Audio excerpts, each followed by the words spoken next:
When was the last time you rested without feeling guilty? There is a kind of tiredness sleep cannot touch, a kind of tiredness that lives beneath the body. It is not in your bones.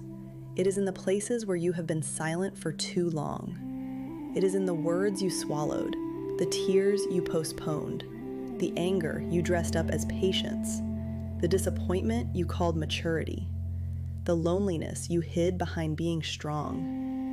And because it does not look dramatic, most people do not recognize it. Some women are not exhausted because they are doing too much. They are exhausted because they have been leaving themselves behind, quietly, for years. Saying yes when something inside them was saying no. Smiling when their heart was breaking. Showing up for people who never noticed they were disappearing.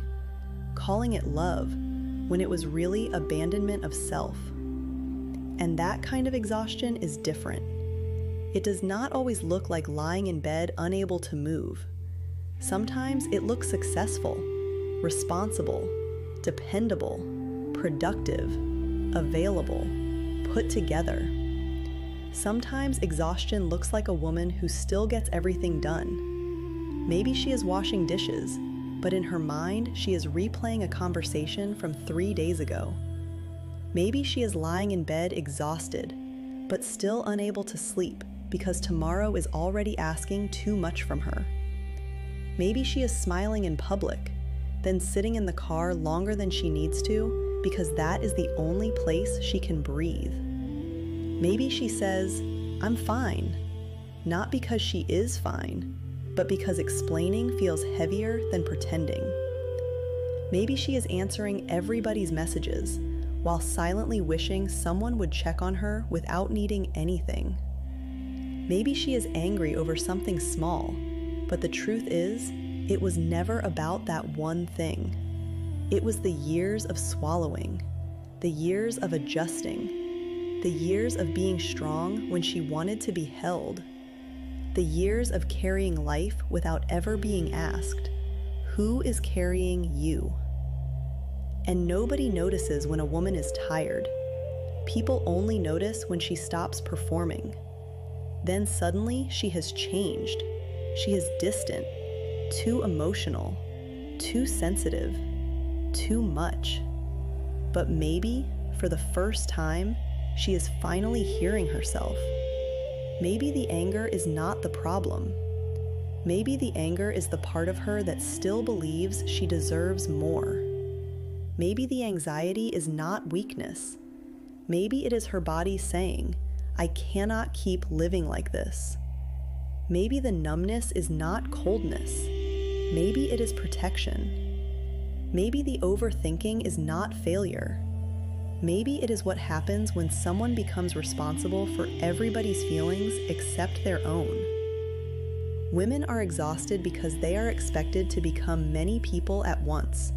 Strong but soft, beautiful but effortless, available but independent, loving but low maintenance, giving but never empty, understanding but never overwhelmed.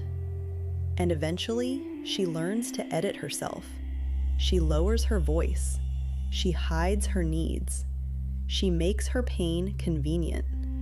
She becomes easier for others to live with, but harder for herself to live inside. And one day, she wakes up and cannot recognize herself. That is exhaustion, not being tired, being far from yourself. Let me give you Marsia as a mirror. Marsia was exhausted, not because she was weak, not because she was failing. Marsia was exhausted because she was one person, but living like 5 different people.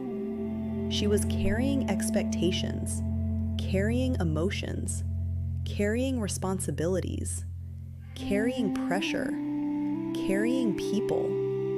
She was becoming what everybody needed, but she had forgotten to ask, what do I need?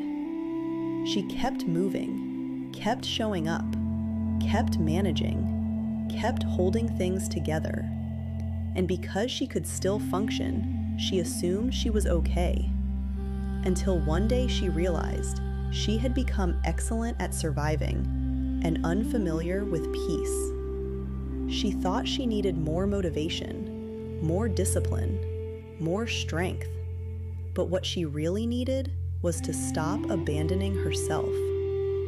So Marsia sat down with herself, not to judge herself, not to fix herself, to listen. And she asked, "What am I carrying that nobody sees? What am I doing because I want to? And what am I doing because I am afraid? Where did I learn that being needed means being loved?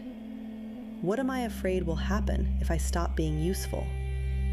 What version of myself am I keeping alive, even though I no longer fit inside her?" And then, Marsia started doing something radical. She returned to herself, not through dramatic changes, through small, honest ones. She stopped volunteering for every burden. She let people experience emotions she did not need to rescue. She rested before she broke down. She stopped apologizing for having limits. She stopped explaining every boundary. She started asking herself, "What do I need?" before asking, "What does everyone else need?" And slowly, she began to change. Not because life became easier, but because she stopped fighting herself. She became less overwhelmed, more focused, more peaceful, more present, more connected. Not perfect, connected. Because healing did not begin when she began better. Healing began when she became honest. And maybe that is where your healing begins too. So if this is resonating with you, I want to leave you with 3 things.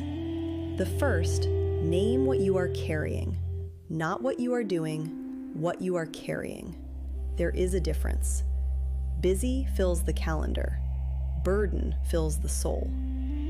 Ask yourself, what am I holding that was never mine? What have I normalized that is hurting me? What pressure am I pretending does not affect me? The second, stop calling self-abandonment love. Love does not require you to disappear. Love does not require silence. Love does not require exhaustion. And the people who only know how to receive from you may not actually know how to see you.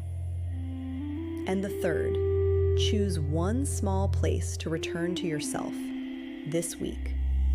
One honest no, one boundary, one conversation, 1 hour, one moment of listening to yourself before the world. Healing is not always dramatic. Sometimes healing is choosing not to leave yourself again. Life has no manual. Nobody teaches women how to carry life without disappearing inside it. Nobody teaches us how to stop performing strength and start practicing truth. Nobody teaches us how to return to ourselves. But maybe this is the beginning, not of a perfect life, but of an honest one. And maybe honesty is the first medicine, the first breath, the first step home. If this resonated with you, share this with another woman who may not yet have the words for what she is carrying. And subscribe so we can keep having the conversations that help us come back to ourselves. This is Wings of Marsia, a place where you're becoming and your soul is safe.